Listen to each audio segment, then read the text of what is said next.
ነብይ አንዳርጋቸውን በለው እንጂ አብረው ራሱ አሁን ይስሩ ቢባል ለምንድን ነው አብረው የሚሰሩት? ለምን ኮዝ ነው አብረው የሚሰሩት? አሁን አብረን እንስራ የሚሉት እነዚህ አካላት ፌደራል መንግስቱን ለመውጋት ነው። ከሰይጣንም ጋር ቢሆን እርቅ ፈጥሮ የአብይን አስተዳደር ማስወገድ ነው ዓላማው። አሁን እነዚህ ሰዎች ይቅር ሲሉ ወልቃይትን ይቅር ይላሉ ወይ? የኔ ነው ብለው መቼም መጣላታቸው አይቀርም። ይቅርታው እኮ እሺ አማራና ወይም በዚህ በፋኖና በቲፒኤልኤፍ መካከል እርቅ ወርዶ ሁለቱም በሰላም እዛም ያኛውም ራሱ እንደቻለ ይሄም ራሱ እንደቻለ አንኑር አይደለም የትጥቅ እንትኑን ለማጠናከር እኮ ነው። ካድራ ላይ እንዲህ ተደርጎብኛል የሚለውን ክስ ይቅር ሳይሉ አማራ ላይ ሂሳብ እናወራርዳለን የሚለውን ንግግር ይቅር ሳይሉ እንደው ዝም ብሎ ለወታደራዊ ጥምረት ብቻ ይቅር ተባብለናል ማለት ያን ያህል ብዙም የሚያስኬድ አልመሰለኝም። አሁን አንዳርጋቸው ከፖለቲካ ጫውታ ውጭ የሚሆንበትን ነገር ነው የተናገረው ማለት ነው።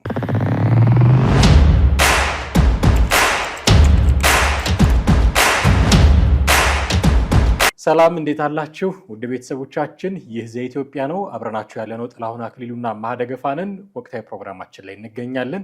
በዛሬው ወቅታዊ ፕሮግራማችን ላይ ፋኖና ቲፒኤልኤፍ አብረው መስራት አለባቸው የለባቸውም የሚል ሰሞነኛ ክርክር አለ። እሱን ለመዳሰስ እንሞክራለን። ከዛ በተጨማሪ አንዳርጋቸው ጽጌ የ6 ወር ጊዜ ሰጥቷል አሁን ላለው የኢትዮጵያ መንግስት። ከ6 ወር በኋላ ይሄ መንግስት አይኖርም የሚል ቅድመ ትንቢትም አስቀምጧል። ይሄ ከምን የመነጨ ነው? ግምገማው ትክክል ነው ወይ የሚሉ ጉዳዮችን ጥቂት ለመፈተሽ እንሞክራለን። እስከ ፕሮግራማችን ፍጻሜ ድረስ አብራችሁን ቆዩ። ጥሌ እንዴት አለ? ሰላም ነኝ፣ እግዚአብሔር ይመስገን አለው። እንደምታውቀው ኢትዮጵያን ኦልሞስት 30 ዓመት ለሚደርስ ጊዜ 27 ዓመት እንደዚህ የተባለ ምን በለው 30 ዓመት ለሚደርስ ጊዜ ያስተዳደራት ኢህአዴግ ነው። ግን ህወሓት መራሽ ኢህአዴግ ነው ይታወቃል። እና ያ ስርዓት እነ ዶክተር አብይ አህመድ 2010 ላይ ከመጡ በኋላ ተገረስሶ ኢህአዴግም ስሙ ጠፍቶ አሁን ብልጽግና ሆኖ እንደዚህ ብዙ ነገሮች ተፈጥረዋል። በመሀል ግን ውጊያ ነበረ። ታስታውሳለህ? የሰሜኑ ጦርነት ተብሎ ቲፒኤልኤፍ እና ፌዴራል መንግስቱ መካከል ውጊያ ነበረ። ከዛ ውጊያ በኋላ የተለወጡ በጣም በርካታ ነገሮች አሉ። ከተለወጡ በርካታ ነገሮች መካከል አንዱ አማራ ክልል ውስጥ ውጊያ መቀስቀሱ ነው። አማራ ክልል ውስጥ ውጊያ ሲኖር ደግሞ ትግራይ ክልልም ሙሉ ለሙሉ የተረጋጋ ነው ማለት አንችልም። ትልቅ የፖለቲካ ቀውስ ያለበት ፖቴንሻሊ እንደውም ትልቅ ጦርነት ይመጣበታል ተብሎ የሚጠበቅ እንዲህ አይነትም ስጋት ያለበት አካባቢ ነው። ይህንን ሁኔታ ከግምት ውስጥ በማስገባት ቲፒኤልኤፍ እና ፋኖ አብረው መስራት አለባቸው የሚል ክርክር የሚያነሱ ሰዎች አሉ።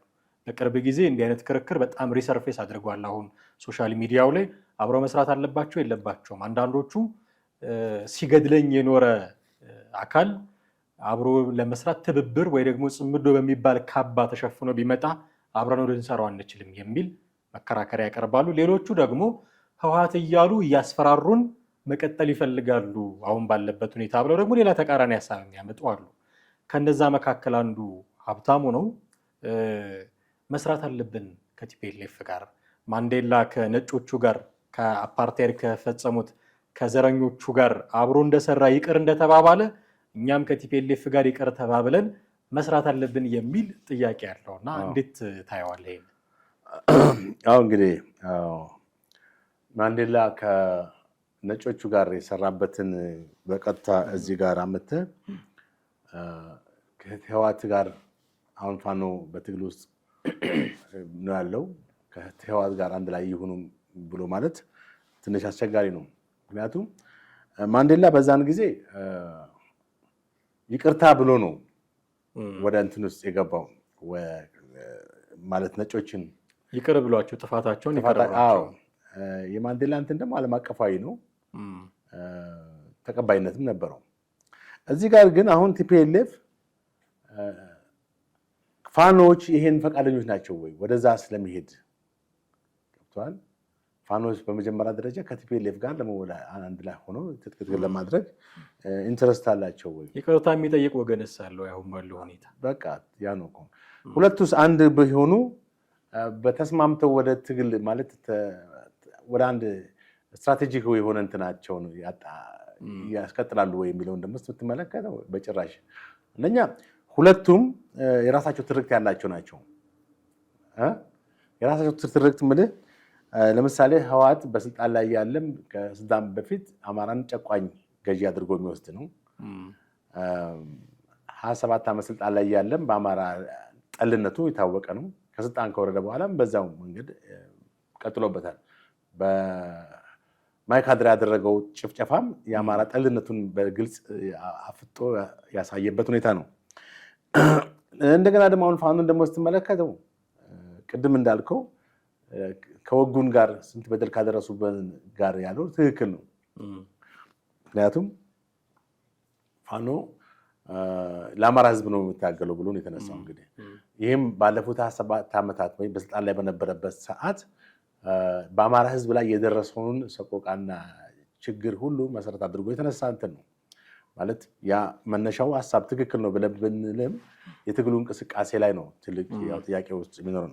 ዞሮ ዞሮ እኔ ሁለቱም አንድ ይሆናሉ፣ ተስማምተው አንድ ይሆናሉ፣ በአንድ የፖለቲካ መስመር ይጓዛሉ የሚለው ነገር የሚያስኬድ አይመስለኝም።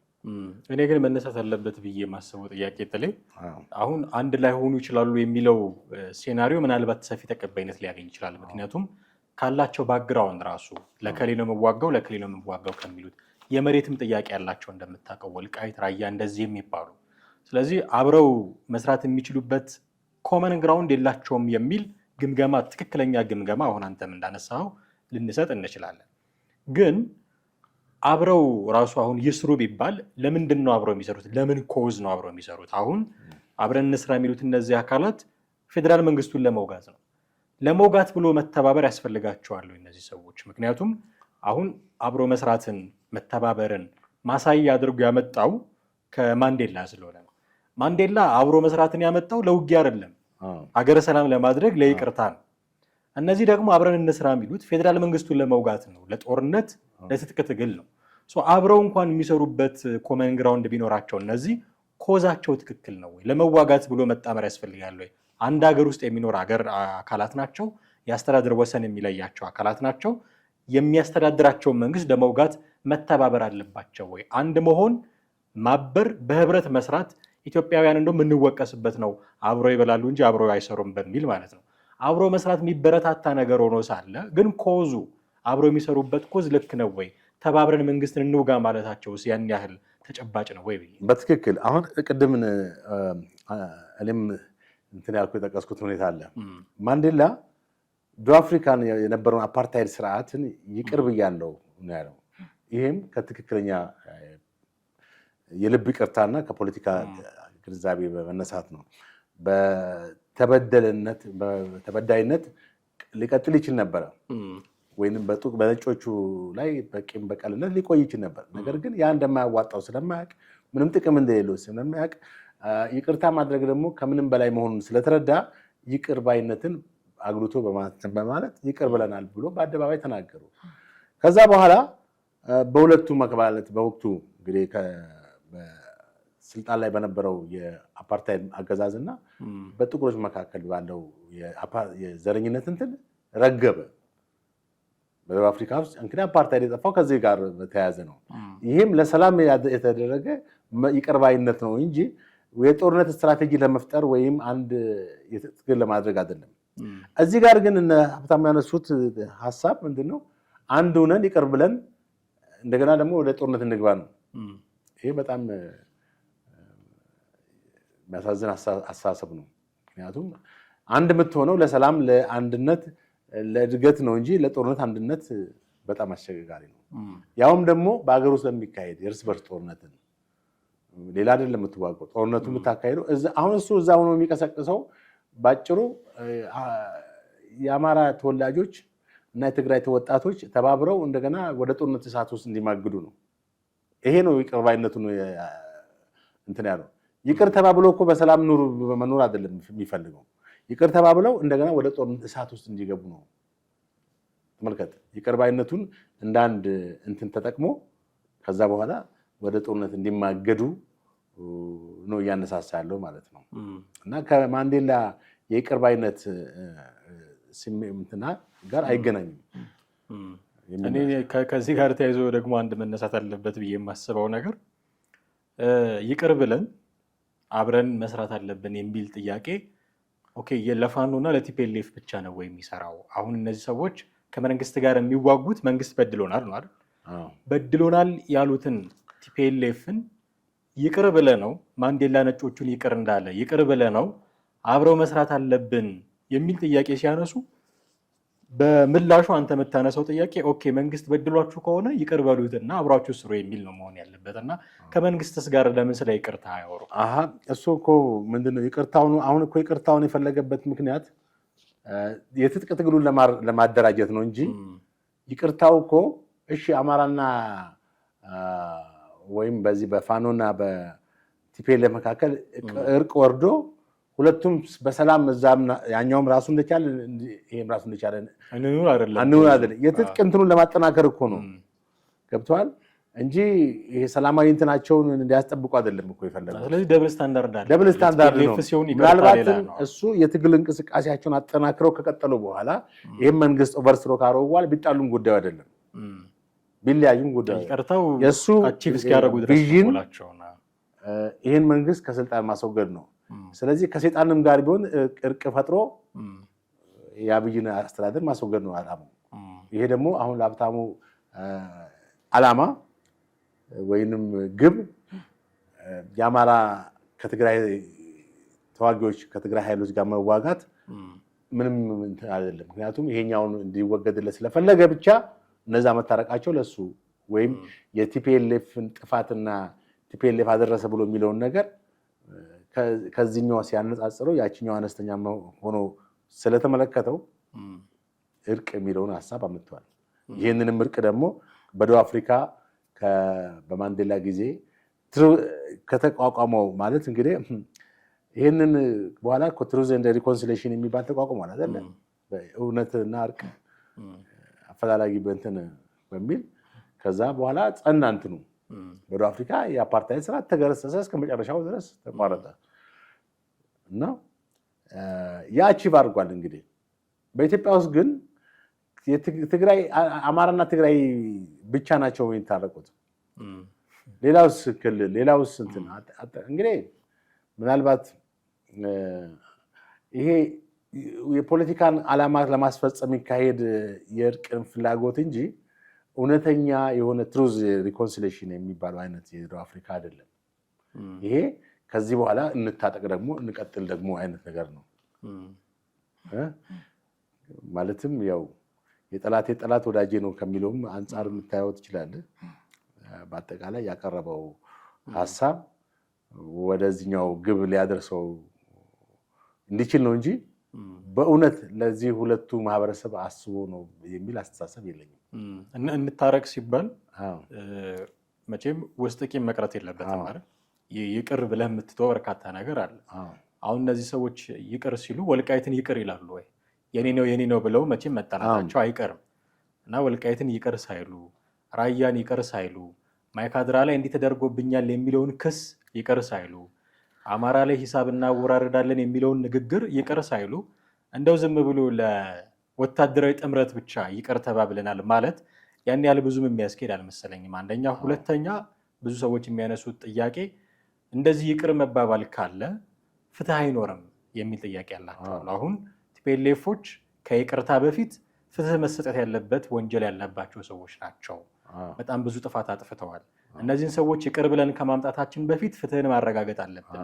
ይቅር ስንላቸው እንዲሁ በባዶ መሆን የለበትም የሚል ደግሞ ሌላ ጥያቄ የሚያነሱ ሰዎች አሉ። ትክክል። እንዴት ነው ይቅርታው ብቻ? አሁን እኮ እዚህ ባለፈው ከናሽናል ዲያሎጉ ወይንም ብሔራዊ ምክክሩ በኋላ ደግሞ እኮ ያኛው ምንድነው ስሙ አንደኛው ምን ነበረ?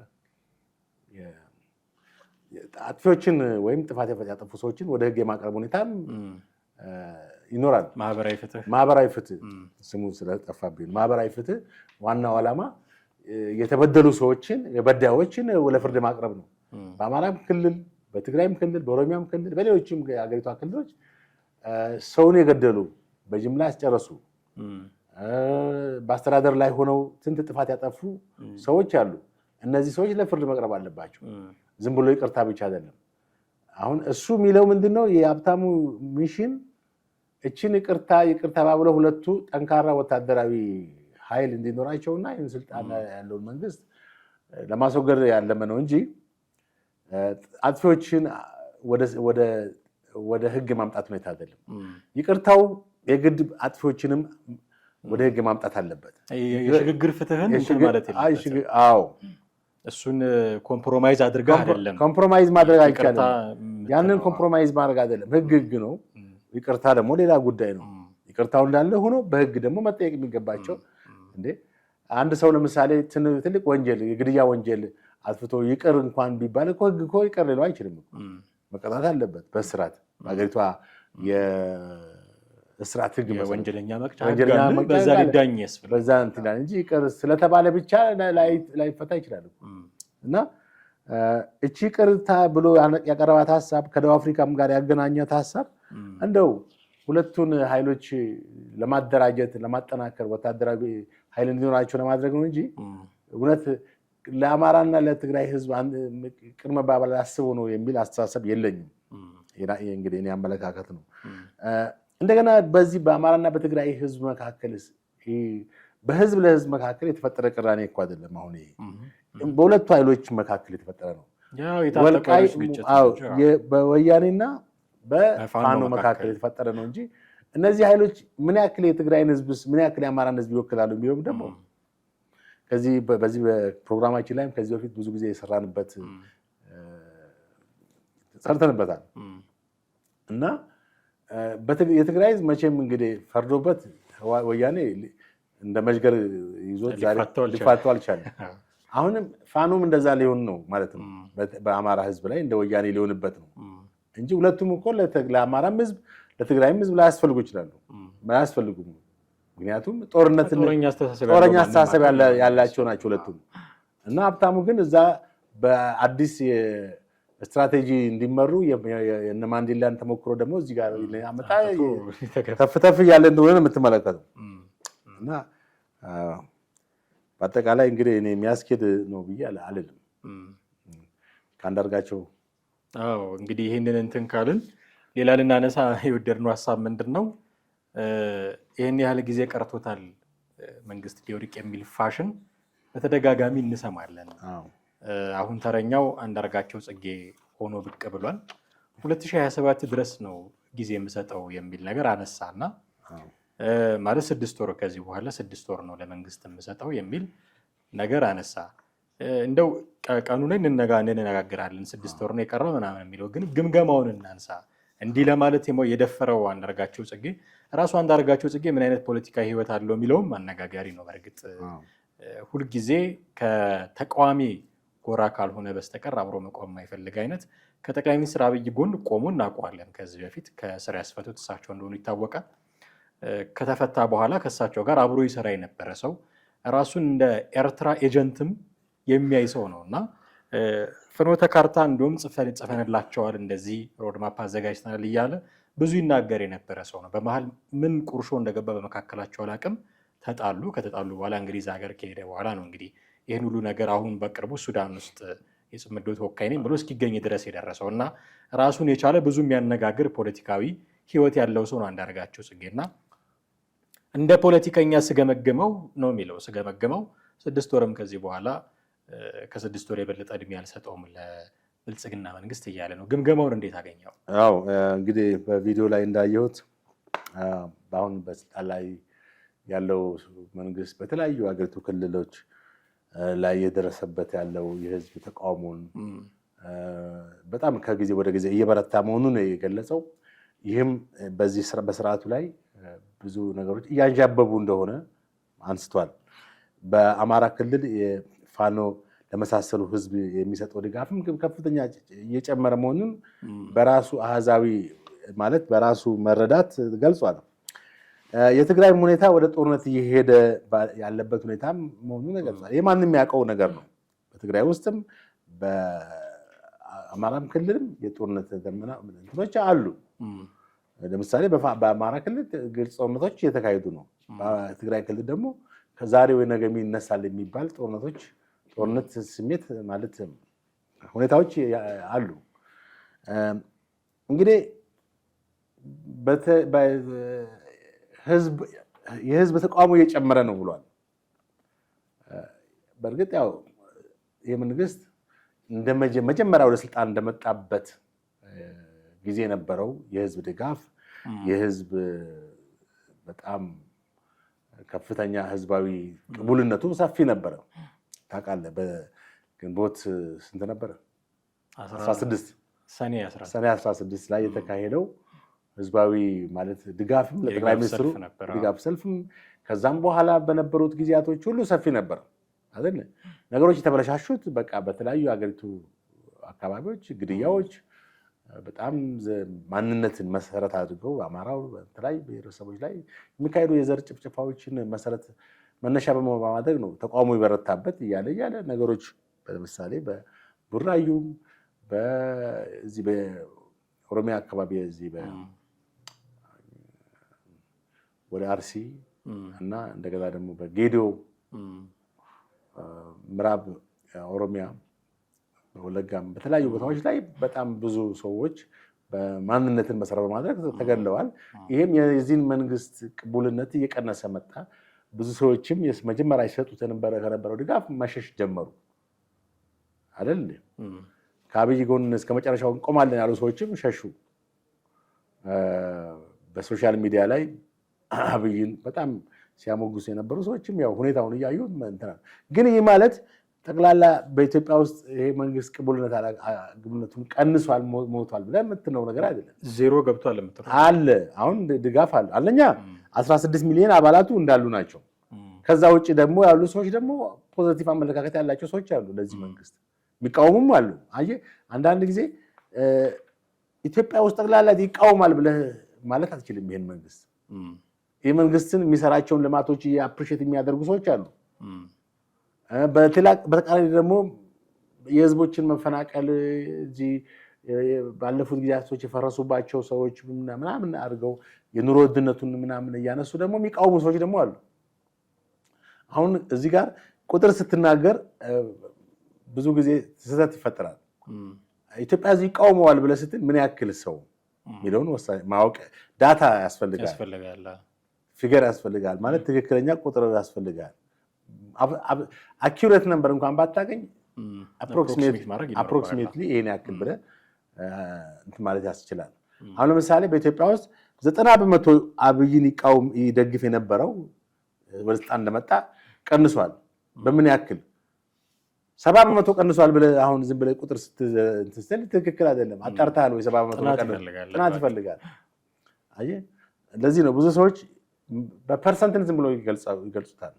ግን ፐርሰንት የራሱ ስታቲስቲካል የሆኑ እንደውም በተቃራኒው መንግስት የህዝቡ ድጋፍ አለው ብለው የሚከራከሩ ሰዎች የህዝቡ ድጋፍ አለው ያነሱት ነገር አለ። ለምሳሌ የነዳጅ ዋጋ ሲጨምር የሆኑ ወጪዎች ሲጨምሩ ከኬንያ ጋር ያነጻጽራሉ። ኬንያ የነዳጅ ዋጋ ሲጨምር ቀውስ ነው የሚፈጠረው፣ አደባባይ ይወጣል፣ ሰው መንገድ ይዘጋል። ኢትዮጵያ ውስጥ ግን ያለውን ችግር አክሴፕት አድርጎ መንግስት ከአቅሙ በላይ ስለሆነ ነው ብሎ ተቀብሎ የሚኖር ሰው ነው ያለው። ሰው ድጋፍ አለው ብሎ ማነጻጸሪያ ጥያቄ ደግሞ የሚያነሱ ትክክል። ቅድም አሁን እንዳልነው የሚቃወሙ ሰዎች አሉ፣ የመንግስት የሚደግፉ ሰዎችም አሉ፣ ኒውትራል የሆኑ ሰዎችም አሉ፣ ምንም ሀሳብ የማይሰጡ ገለልተኛ ሆኖ ራሳቸውን የዳር ተመልካች የሆኑ ሰዎች አሉ። ይሄ ደግሞ ልክ አይደለም ማለት ሁልጊዜ በፖለቲካ ውስጥ ማለት መደገፍ እንደ አገር ነው፣ እንደ ፖለቲካ አይደለም። በቃ የራስን አመለካከት ወይ መደገፍ ወይ መቃወም ግዴታ ነው።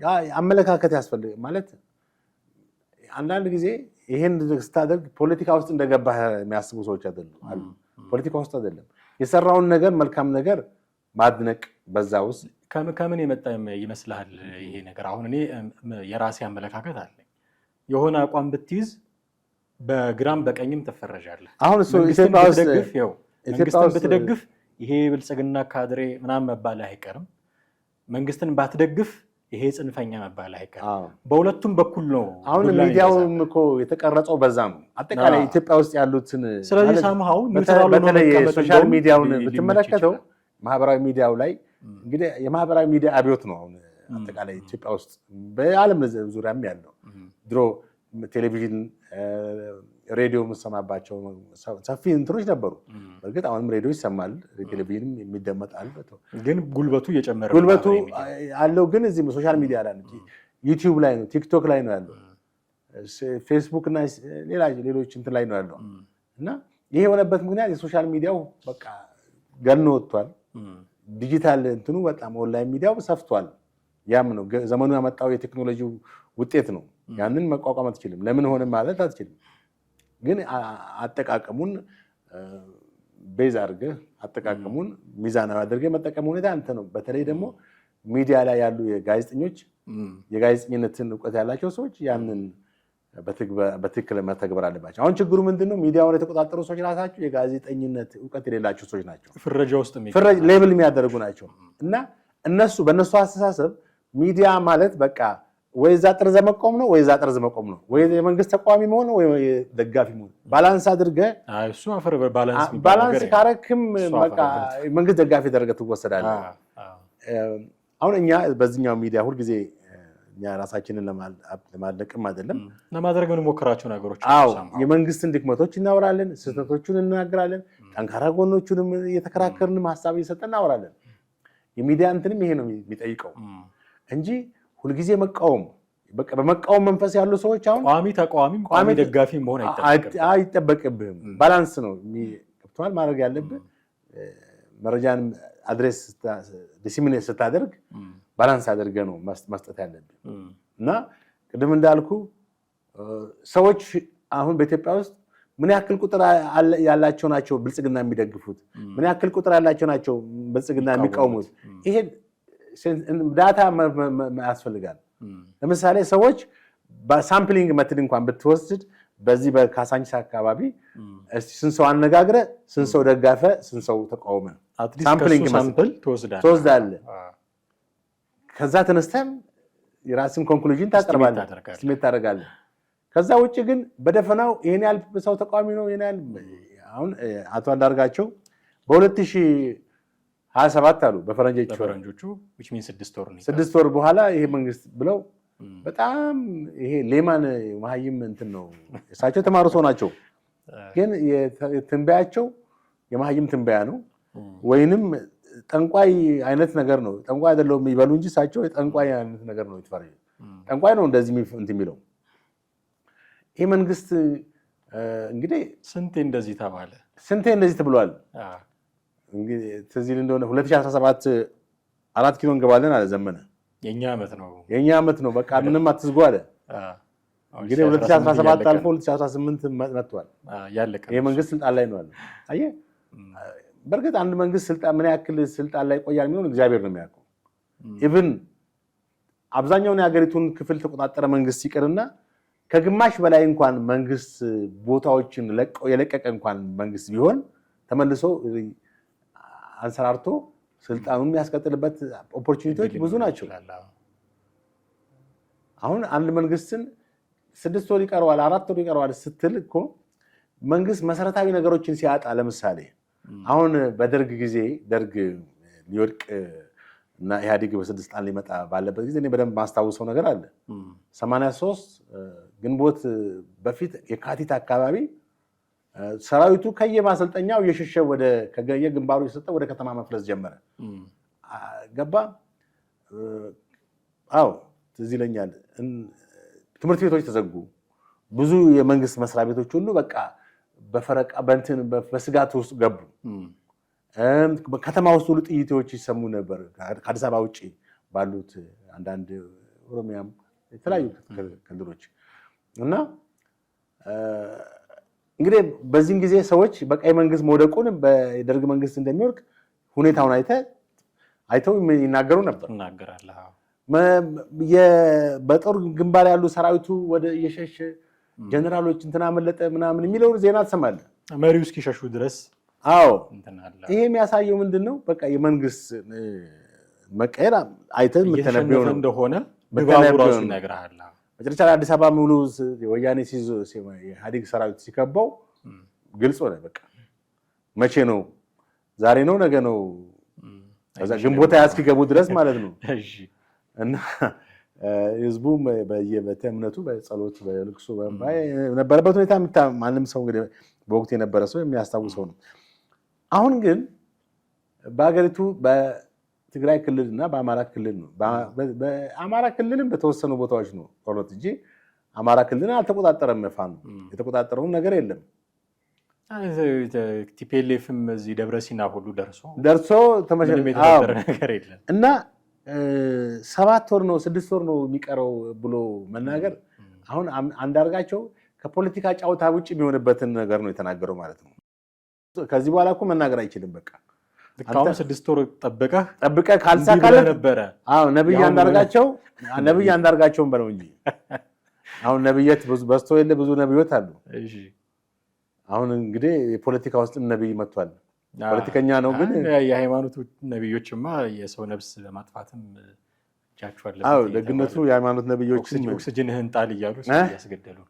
አዎ እንግዲህ እየሰማን ነው ሰሞኑን እንዲህ አይነት ብዙ እንትኖችንም ያደረሱ ነው። የእነሱ አልበቃ ብለውን የፖለቲካ ነብይ መጣ። አዎ እነሱንም እንግዲህ እንደ ውጭ ከሀሳባችን ውጭ እንዳይሆን እንጂ ቃለ-ሕይወት ቸርች ሐዋርያም ነብይም የለም አልቀበልም ብላለች። ብዙዎችም በዚህ ተንጫጭተዋል። አንዳንዶችም እንዴት ነው አሁን አዲስ ነብይ እያመጣብህ ነው? አሁን አዲስ ነብይ መጥቷል። አንዳርጋቸው ጽጌ ነብይ ሆኗል። በ7 ወር ውስጥ በ6 ወር ውስጥ የመንግስት ይወርዳል ያበቃለታል የሚል ትንቢት እንግዲህ የነብይ አንዳርጋቸው ሐሳብ ይሳካል አይሳካም እንመለከተው። የነብዩ ዮናስ ዕጣ እንዳይደርስ የነብዩ ዮናስ ዕጣ ተቃጠላላችሁ እንዳልተቃጠሉት አስቸጋሪ አይታል። አንደኛ ቅድም እንዳልኩት ይሄን ያክል ፐርሰንት ማለት አንዳንዴ ትክክል ብዙ ሰው ተቃውሟል ብሎ ደፍሮ መናገር አሁን ለምሳሌ ሰላማዊ ሰልፍ ወጣ የሆነ ህዝብ እና መስቀል አደባባይ እንዳለ በሰው ተሞላ እንበል። በአዲስ አበባ ውስጥ የቀረሰው የለም። በቃ አንድም ሰው ሁሉም ሰው መስቀል አደባባይ ነው ብለህ ልትል ትችላለህ እንዴ? መስቀል አደባባይ ለምሳሌ 100,000 ሰው 200,000 ሰው ሊሆን ይችላል። የአዲስ አበባ ህዝብ ስንት ነው? 10 ሚሊዮን አካባቢ ነው። 10 አደረስከው ጥሩ ነው። አይ ምልህ ያው እኔም ልገምት ብዬ ነው። ግምት ከሆነ አይቀር እሺ ግምት ሀገር እኮ ነው። እሺ ተቆጥረን አናውቅም። ለዛ እኮ ነው ታዲያ ስንት ትላለህ እንግዲህ? አሁን አዲስ አበባ ባይዘ ብሔራዊ ስታቲስቲክስ እስካሁን ድረስ የአዲስ አበባን ህዝብ 5 እንኳን አላደረሰውም። ኦኬ ምክንያቱም የ97 እንትን እኮ ነው ያለው 2.5 ምናምን እኮ ነው በዛን የተካሄደው ህዝብ ቆጠራ። አሁን በዛው ነው ትሪት የሚያደርጉ በዛ ያው ምልህ በመንግስት ደረጃ የአዲስ አበባ ህዝብ ይሄ ነው ተብሎ ተገልጿል? በፍጹም ተቆጥረን አናውቅም። ከቆጠራ ጋር የአዲስ አበባ ህዝብ 10 ሚሊዮን ነው ወሰደው። በቃ 10 ሚሊዮን ህዝብን መስቀል አደባባይ ውስጥ 100,000 ሰው 200,000 ሰው ወጣ። ጠቅላላ የቀረሰው የለም አንድም ሰው ብሎ አንድ ቲክቶከር ወይም እነሱ ናቸው ብዙ ጊዜ ያው ብሎ ቢል ዩቲዩበር ብለው ቁጥርን ቢያስቀምጥ ልክ አይደለም።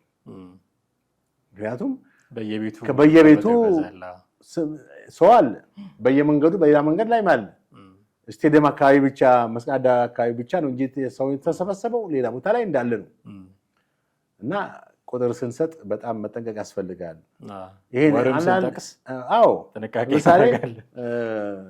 ይሄን ያክል ሺህ በ100,000 ብሎ አንዳንዴ መገመት ይቻላል። ቁጥሩን አይተህ የህዝቡ ብዛቱን አይተህ ስቴዲየም ውስጥ ለምሳሌ ስቴዲየም ስንት ነው የሚይዘው? እኛ ሀገር 35,000 ብዙ ነው። በቃ ስቴዲየም ውስጥ ሲሞልቶ 100,000 ሰው ስቴዲየም ውስጥ አለ ብሎ ቢል ስቴዲየሙ ስንት ነው የሚይዘው የሚለው ጥያቄ ያስመጣል። ኢትዮጵያ ስቴዲየም እና አንዳርጋቸውም እንግዲህ ከዚህ አንጻር በ2027 የመንግስት ይወርዳል አለ። በ2027 ማለት የሚቀጥለው ዓመት ጥር ወር ነው። ከ6 ወር በኋላ ነው እንግዲህ በፈረንጅ 2027 ስለሆነ እንዳይሆን ሲደርስ እንደምትከሰሳለን። አሁን እኮ ማንም ተነስቶ በፈለገው የሚናገርበት ዘመን ሆነ ጊዜ ሆነ። ችግር እኮ ነው። ምክንያቱም አሁን ይሄን ትልቅ የፖለቲካ ኪሳራ ነው ለዚህ ሰውዬ። አሁን አንዳርጋቸው ማንም የምንለው ሰው አልነበረም። ትልቅ የፖለቲካ ታሪክ ያለው ሰው ነው። ግን ማንም ተነስቶ እንደሚናገረው አይነት ንግግር የሚናገር ሰው ሆነና አየህ፣ በሎጂክ እና በትክክለኛ እንትን ነበር መናገር የነበረበት። የፖለቲካ እውቀት ያለው ሰው ነው። በፖለቲካ ትግል ውስጥ ያለ መጽሐፍ የጻፈ ሰው ነው። በስሜት የተናገረው ያክል እኮ ነው። በቃ ይሄ መንግስት የዛሬ 3 ወር 6 ወር ምናምን ብሎ የሚሉ ሰዎች አሉ አይደለ? አንድ ወር የማይቆይም አብይ መንግስት የሚለው እንዴ ምን አይተህ ነው አንድ ወር የማይቆይ? ኤክስፔክት እኮ የተሻለ ነገር ካንዳርጋቸው ታንጀብል የሆነ ነገር እንጠብቅ ነበረ። ለዛ ነው ማንሳታችን እንጂ ተራሰውማ ሌላ ተራሰው እኮ ቢናገሩ ኖሮ አንወያይበት ነበር። እጅግ አድርጌ አመሰግናለሁኝ ጥሌ። እንግዲህ 6 ወር ካለፈ በኋላ ደግሞ ተመልሰን እንገመግመዋለን። ውድ ቤተሰቦቻችን እናንተም ከኛ ጋር ነበራችሁ ቆይታ እጅግ አድርገን እናመሰግናችኋለን። ጥላሁን አክሊሉና ማደገፋ ከእናንተ ጋር ቆይታ አደረግን። የዛሬው ፕሮግራማችንን እዚህ ላይ እናበቃለን። ሀሳብ፣ አስተያየት፣ ጥያቄዎች ይኖሯችኋል በተለመደው መንገድ አድርሱን። በሚቀጥለው ጊዜ በሌላ ርዕሰ ጉዳይ እንጠብቃችኋለን። ጤና ይስጥልኝ።